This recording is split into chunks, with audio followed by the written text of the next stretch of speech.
this week I'm talking about the food trends that I think are a lot of fun and I hope we see more of in 2016. The first trend I loved this year was this idea of casse-croûte chic, epitomized by the restaurant Chez Toussignan, who decided to take kind of what we consider snack bar food or a little bit junky food and making it all from scratch. So it's probably as fattening as before, but here's hoping it's a lot more healthy and it tastes a lot better too. The second trend I picked up is one I call wine, wine, and more wine. When you go to restaurants these days, the wine lists have never been as impressive. There are so many wine bars out there. And the fun idea is one of a discovery now. So it's not just the usual Bordeaux, Burgundy, or California wines, which we're barely seeing any of in restaurants. What we're seeing a lot of are wines from places we're not used to, made from varietals that we've probably never heard of before.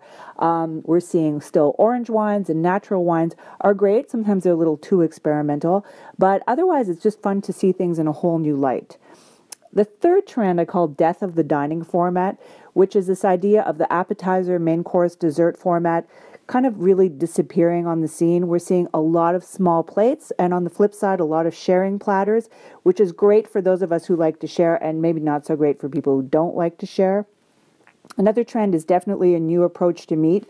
We're seeing words like traceability, cruelty-free, antibiotic-free, grass-fed, dry-aged, wet-aged, corn-fed, local, American. There are a lot of adjectives next to meat these days, and meat has become quite a luxury product because the price has jumped so significantly.